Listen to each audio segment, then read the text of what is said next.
Okay, I just want to show you real quick something that will help us out with our ISO rating, and it's in this events tab. Now, what you see here is events that will happen in the future or have already happened, so upcoming, past, and then settings.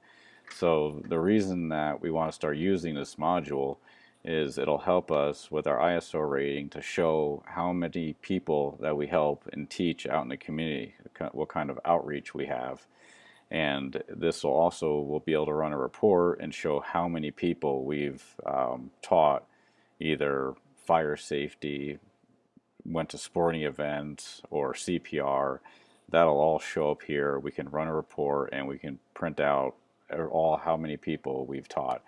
We can't really say how many house fires we prevented or how many AEDs have been used to save people, but we can say we've taught 50 people how to use AEDs or 100 kids fire safety.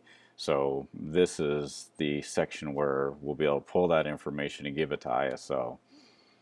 So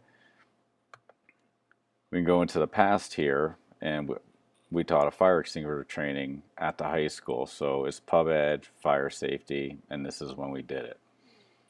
And if we wanted to create a new event, just go over here. Let's do fire safety. And go to the categories, and this has what kind of class it is. Is it an outreach program, pub ed, or is it public relations? So we'll do pub ed. And the type, we have the elementary schools here. So this is all for the fire drills. And ISO wants to know how many fire drills our schools have. So I'm gonna have to go to all the schools, find out when they do it, how often they do it, and then I can put it all in here because that actually affects our ISO rating.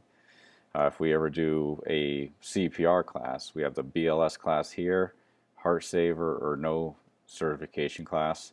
Then we have a public event, school sporting standbys, smoke detectors, water safety, and so here's Fire Safety Week. So we'll just put that in there.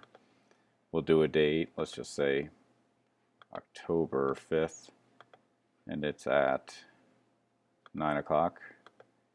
And we'll do October 5th to end at 11. And then we want to put the personnel hours to be the same as the event, so it'll come out the same. And let's do Vulture Peak. You don't have to do a narrative unless you want to. And then add personnel. Let's do Jimmy, Gus, and Casey. It did that.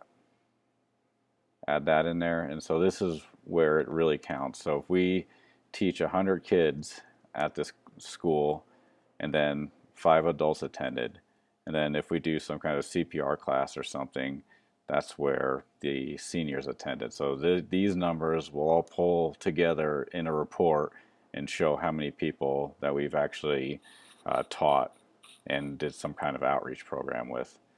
And so this is for the smoke detectors and car seats, carbon monoxide, fire extinguisher training. When we did our fire extinguisher training at the high school, I clicked on that and put how many people attended. So once we go through all this, you lock the event and then you create it. So once that's done, if you go to your upcoming events, there's our fire safety, and here's all the other events that are coming up. So we went ahead and input them. What this will also do, if you go to your calendar, it'll show up here in blue. So these are all your events coming up, which will be nice if you come in and you want to know what's going on for the week. You come in here and you see all your events, and then here's our fire safety right here. All right, so that's another nice way, some extra things we can use this calendar for. So that's a quick little tutorial on how to use the events module and what we can use it for. Hopefully you enjoyed this kind of training. I might do some more later on. So if you have any questions, just let me know. And thank you very much.